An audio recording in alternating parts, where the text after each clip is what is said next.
and welcome to the Webinar Talk Show. My name is Tom Singer.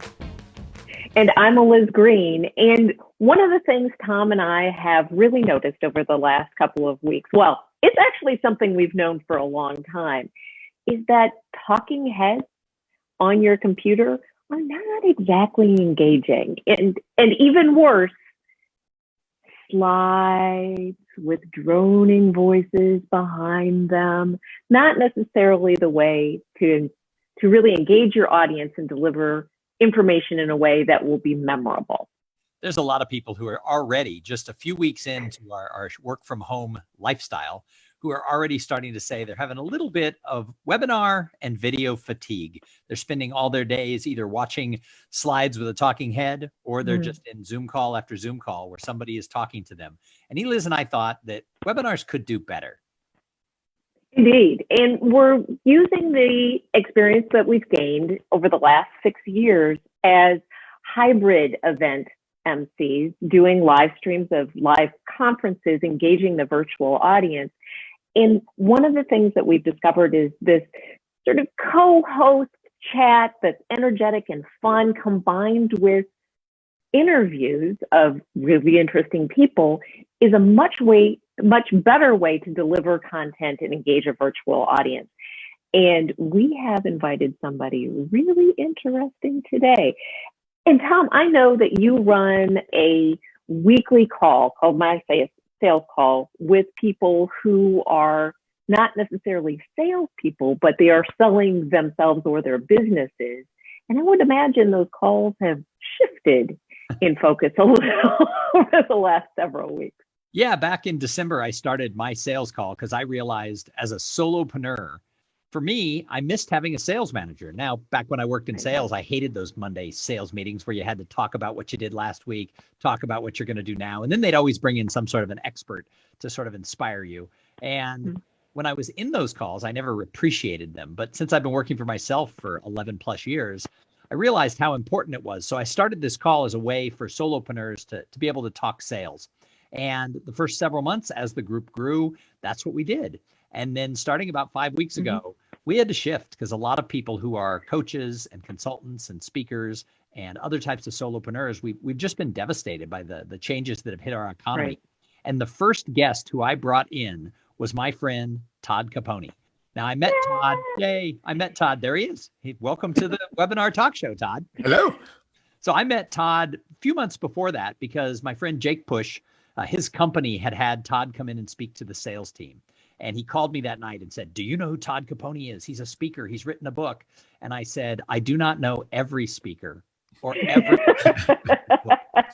And Jake was like, no, you have to know this guy. So I reached out and I invited him on my podcast and we had just a wonderful chat. And then I had him come to the My Sales Call team and get to share with all of them. So when we started the Webinar Talk Show and we wanted to focus on sales, I know that Todd, he's the author of The Transparency Sale. And I know he's one of the smartest people in sales that's out there. And one of the things he started doing immediately when this crisis hit is he started hosting a weekly webinar with a sales group in Chicago. And I started watching the videos of that. And he's really smart. And I think he's today going to be able to take us some things, no matter what industry you're in, how you can pay attention to sales in this weird time. So Todd, welcome to the show. Thank you for having me. So Todd, let's look at this world of sales. Why don't you sort of give us a little briefing of what's going on in sales right now? Oh gosh, if we only knew. It's been crazy, right? It's and we may have joked about this before, but I often joke that I have two skills that I rarely get to use. One of which is I could ride a unicycle. Like when on earth do you ever get to use that? The other skill I thankfully haven't needed to use for 12 years is helping companies think through how to shift during uncertainty, how to shift during what is probably going to turn out to be a pretty deep recession. Recessions we don't know for 2 quarters, but I think we can all guess. And so I hadn't been able, hadn't had a need to break out that for quite a while, but here we are. And so if I had known that, I would have asked you to come onto the talk show while riding a unicycle. That would have been amazing. I actually, for a college talent show, I rode a unicycle, juggled apples, and ate the apples as I juggled them. So that's one of my insane skills that has no value to anybody today. Next time we have you on, we'll do that. Absolutely. That is like the NSA dream combination, right? Juggling, unicycle, and real content, and you can juggle. That's right. And a broken arm or leg while it's happening would be amazing. No, that's not so good. So Todd, your background has been as a salesman, then a sales manager, and then as a consultant. Can you tell us a little bit about your expertise of how you got sort of to be the sales turnaround king? Well, so I'll just give you a couple of brief snippets. So 2000 to 2002. You remember 1999 was when we all thought that as the clock turned to 2000, that all systems would blow up because they were only reading the last two numbers. So it was going to go from 99 to 00. And as a result, planes were going to fall from the sky, nuclear bombs were going to blast off. We were going to drive into each other, and that was the end, right? So, back in 1999, I did 872% of my number. And I thought I was the greatest salesperson of all time, but it was at a time where it was literally like driving or working at a drive-through window. The tech company I was with, it was just companies coming like, here's a couple million, woohoo! So 2000 is when the bubble burst, and 2001, right after 9/11, I lost my job, and my priority at that point was paycheck. Right. And so I ended up taking the first job I could find that was able to put something in my wallet. And within about 2 months, I realized that I would rather be miserable. Rather be broke than miserable. And so my job I had was horrible. And then I took another one right after it. It was just as bad. And I ended up taking everything I owned and I bought a sales training company, which was really insane. But I was like, I want to be happy. Right. And I don't care if I'm broke. And for the next 3 years, I was horribly broke, but I was happy. Right. And so like, that's kind of lesson number one for people that are going through this right now is I know that there's this, like, you've got to keep the coffers full at home. But I think that there's a balance. I mean, that misery is bad for your health. It creates depression, anxiety, early death in some cases. So that was that one. Fast forward to 2006 to 2010. My sales training company, I shut down. I went to run sales ops for a tech company, and 2007 hits. The economy starts to slow down, and our CEO looked at our expensive VP of sales and was like, "Yeah, there's not enough value for how much we're paying you. You're fired, Todd. You're in." Like, so to run sales, and like back then, I was just caveman. It was just like me fill pipeline, me close pipeline, but like I didn't know what I was doing, but I managed to think through what had happened. And then being a nerd for behavioral science, I knew what our buyers were thinking. We could actually read minds during recessions. Like that's the thing that everybody needs to take a step back and realize is that every buyer is thinking about the same things. And so we shifted our strategy, grew 400% year over year. And I was smart enough to write everything down that I did. And, the rest was magic. And so obviously we've had 12 years without any kind of downturn. And over those 12 years, I've been studying behavioral science, decision science.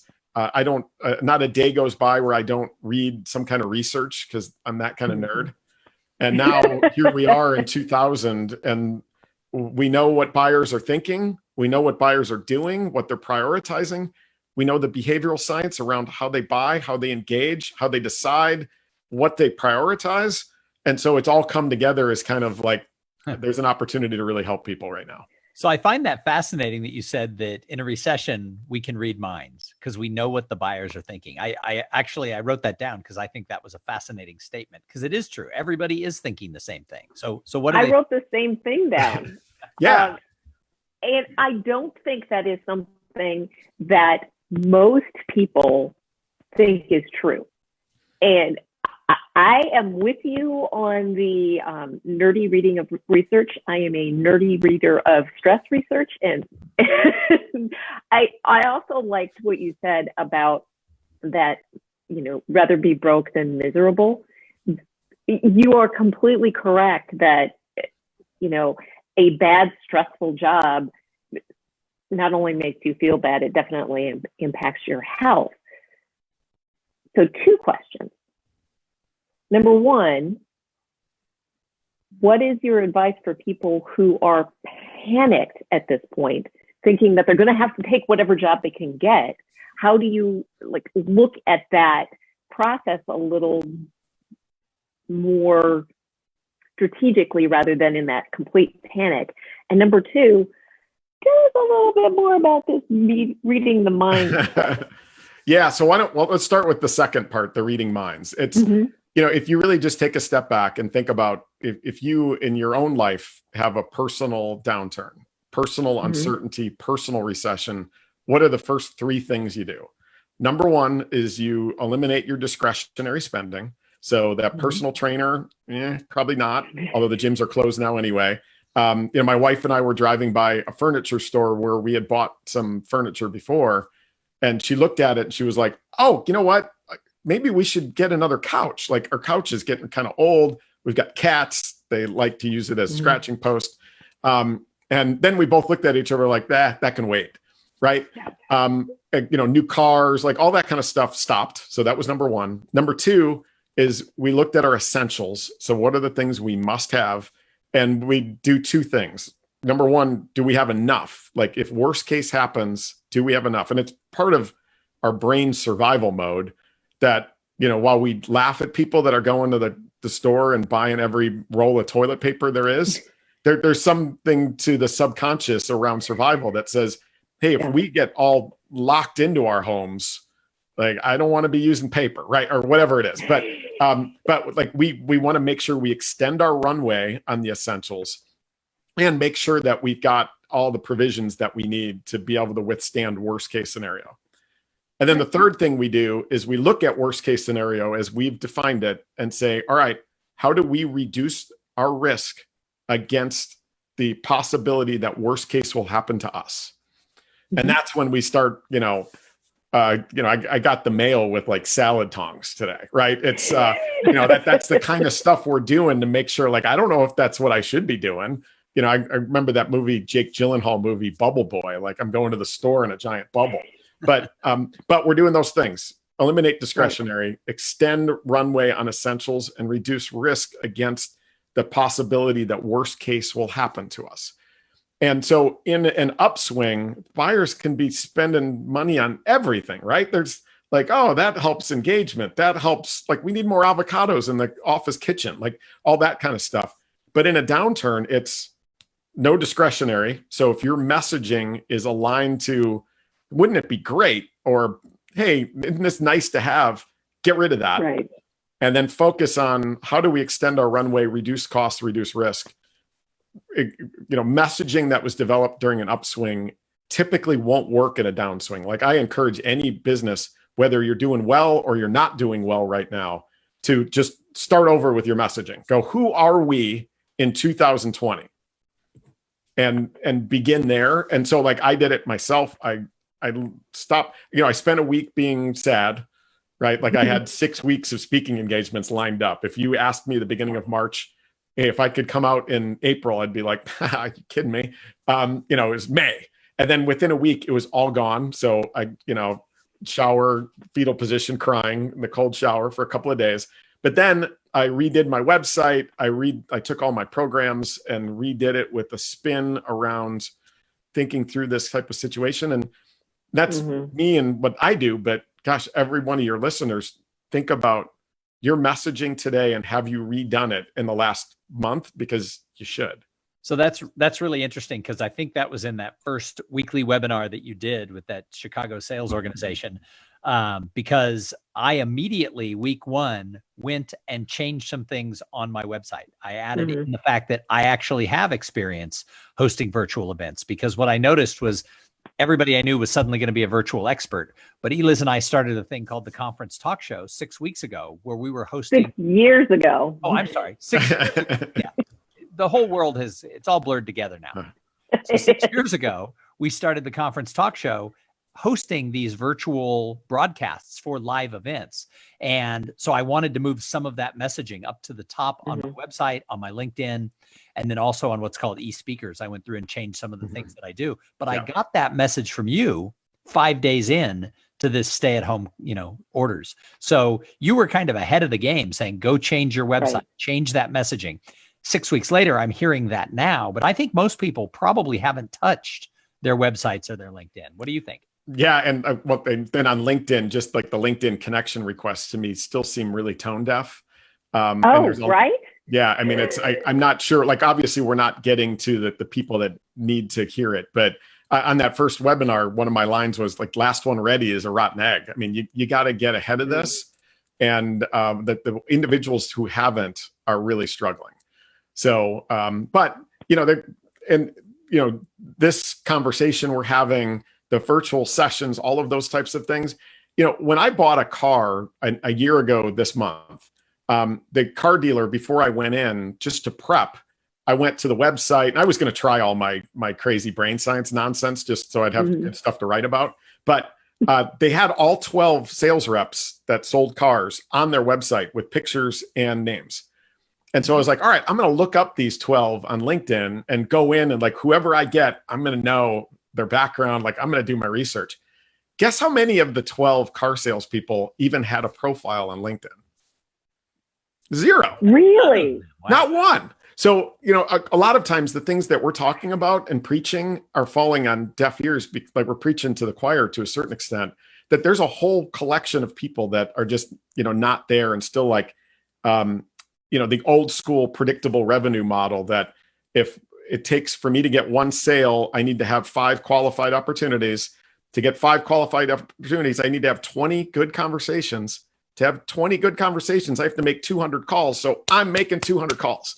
And that like blinders, doesn't matter if it's a good economy or a bad economy. And that kind of mentality I still see everywhere. And I don't even know how to get to those people to help them realize that right now, give, quality over quantity, build relationships that are not only going to help you now, but when things open back up. I mean, that's what I'm counting on. I mean, certainly I'm staying really busy.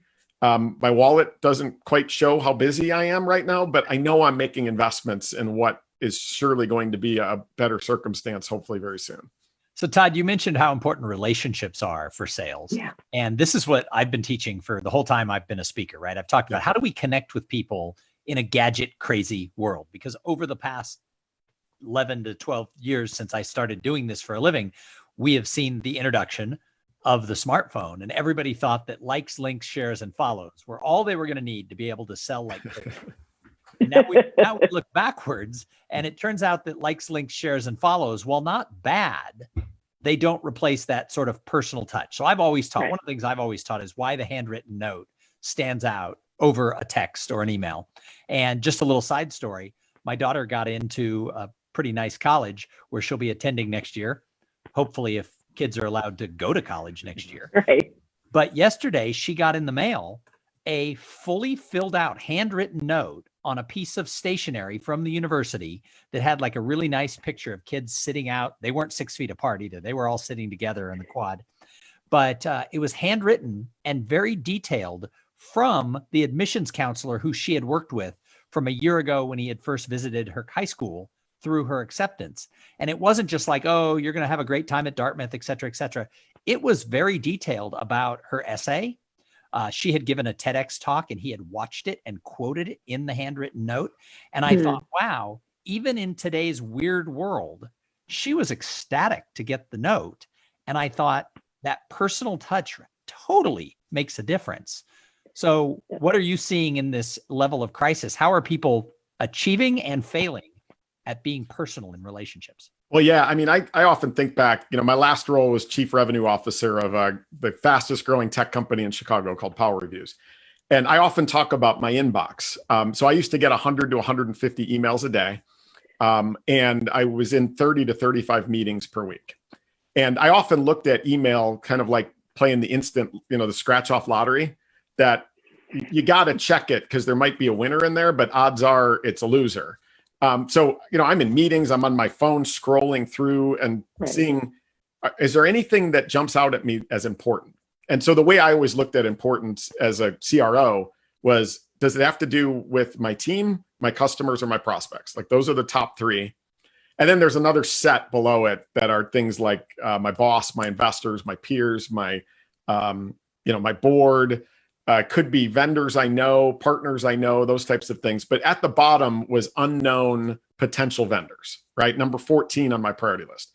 And that doesn't mean that I don't open those emails. It just means that if you're an unknown potential vendor and you're at number 14, you better make it very quickly evident that you're there in a personalized way to help me with my team, my customers, my prospects. And so the one piece of advice that I give everybody, because I'm not a prospecting expert, and I totally believe and agree with you on the handwritten note, especially if it's personalized. But remember, on everybody's inbox, it's not the subject line that gets opened anymore. On my Gmail, my Outlook, my phone, there's a preview of the first 10 words of every email. Are we optimizing those? And I don't think we are. I mean, most of the emails start with the words, I wanted to. Hi, Todd. I hope you're staying safe in this craziness. I wanted to see if you had 10 minutes. I wanted to reach out to connect with you. I wanted to tell you about how great we are. And then a week later, I wanted to make sure you got my last email, which is, hey, thanks for the reminder why I erased the last one. Right. But the point is personalized and valuable wins. Tom, you are 100% right. But you also have to if you're going to do it via email, you better make it evident in the first 10 words that it's personalized, meaning this email could have only been sent to me. The note your daughter got, it couldn't have been given to anybody else to make sense, right? And she knew it, and she was like, this feels good. There was effort made. This is to me. And then value is, are you making me smarter? Are you making me better? Are you going to make me able to address my team, my customers, and my prospects more effectively? So that's the way I think about it. Personalized and valuable. Think about the preview and get rid of the I's or the we's in the beginning of your messages to anybody, because it's not about you. Otherwise, you stay at number 14. If you can really do that and think about it from a giving perspective, you're going to those 150 emails that I got, if there was one that was personalized and valuable, not only would it jump out from the white noise, but I can't wait to open it. Well, you gave us a little bit of a blueprint there in terms of what to do with all of the knowledge that you just dropped. Is really, if we're not thinking about how are we extending that runway on essentials or helping the people we want to serve avoid the risk, and we're not expressing that in the first 10 words of our email in a personalized way, yes. In a personalized way. I mean, that is really something to think about, and moving away from the thing that we've always done that's worked in the past. That's not going to work. We need to have new messaging. I hear you. I have some work to do when we get off this interview, but that's a great call to action, just to really think about in the next day or so when we're sending emails, what do those first 10 words say? I'll tell you the one thing that I started doing. Well, first of all, if I send out messages to anybody, I'm not talking about myself at all. Mm-hmm. Like, there's no sales pitch. It's if I wrote an article that I thought might help somebody do better that day, be better in their next meeting that they go to, be smarter so that when they're with their buddies, they got cool stats. Like, that's it. So I'm just like, hey, here's an article on this. Thought you might get some value from it. Here's this. Just give assets, mm-hmm. And that was the thing when, as a CRO, that jumped out to me. I had a company that sent me 2 emails. One was right after I had posted roles on my website, or the company's website, for a certain type of role. It's called the sales development rep, SDR. Posted it. The next day, I get an email from a company I'd never heard of before that says, Todd, here is a salary study of what SDRs are making in the Chicago market. Oh. I was like, oh, that's timely. Cool. I open it up, and that's what it was. And there was no sales pitch, and it had nothing to do with the company. 2 weeks later, quarter ends, I get another email from them. Todd, here is a CRO board deck template that you can use to help prep for your board meeting, understanding that you just ended your quarter. I look at it and I'm like, who are these guys? This is awesome, right? They just gave to me. And then when they actually reached out for something, that was the first one that I paid attention to, because I was like, they've deposited to the bank of Todd. Now they can make a withdrawal. And, versus trying to make a withdrawal where I don't care or know, and I've got 13 other priorities ahead of you. So that's the way to think about it. Just give. Well, and that goes into something I heard someone say, may have been you early in this crisis, and that is that helping is the new selling. And it was not me, but that's brilliant. Yes. And I've tried to live by it for the last 5 weeks, just in everything that I've tried to do with my business is just to be there in some way to serve. And I know you're doing the same thing. And we appreciate you coming on the webinar talk show to share with people sort of your sales background. If somebody's listening to this and they need to know a little bit more about Todd Caponi, maybe they want to read the transparency sale, maybe their company needs someone to talk to their team, their sales team at this point. How do people find you? Well, a Google search will give you an annoying amount of information. But yes, I mean, the transparency sale, this is cool. Breaking news. When we wrote the book, my publisher printed off a ton of hardcovers. And at the time I was like, are you crazy? Like we're going to be building towers with those things.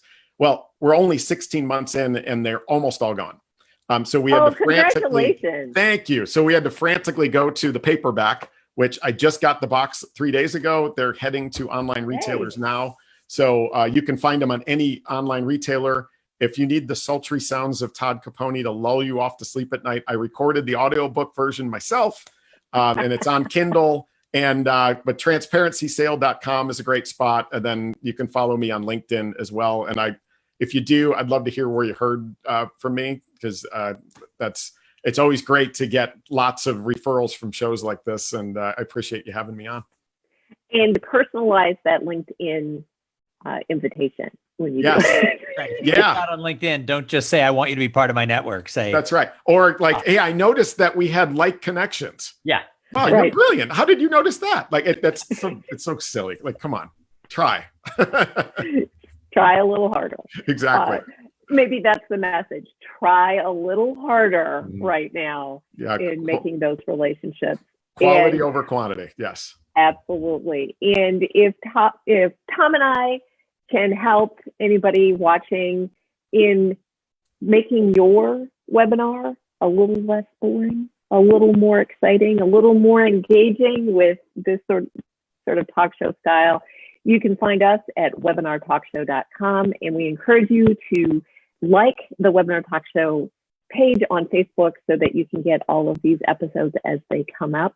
And Tom, any closing words? No, I just think that in today's world, I think that everybody is really nervous and focused on what do we do about sales? Is it too soon to sell? Is there ever going to be buyers again? And the one thing my dad always said is that any recession, any bust is always followed by one thing, and that's a boom. There's always good times. Right. I don't know how long this is going to go, but I think the more we can listen to people like Todd Caponi, get some ideas, focus in on serving our potential customers and our customers. And then when it comes back, we're going to be top of mind because we were there with them all along. So I think that what Todd had to say, and what so many of our guests that we have coming up in the next couple of days here on the Webinar Talk Show are going to share, I think it's important for everybody. So thanks for coming on this journey with us. And thank you, Todd, for just dropping a wonderful amount of knowledge today. Well, I'll give you one last piece. 60% of Fortune 500 companies were founded during downturns. If you think about Uber and Airbnb and Stripe and Twitter and Facebook and Apple and Home Depot and McDonald's and GE and P&G, all founded during downturns. So there's opportunity out there. It's just with focus, it's out there to find. So get after it. It's there. So I'm inspired by that little stat all by myself. So hopefully you are too. I am. Let's get after it. There you go. All right. We'll see you tomorrow at the next Webinar Talk Show. Thank you.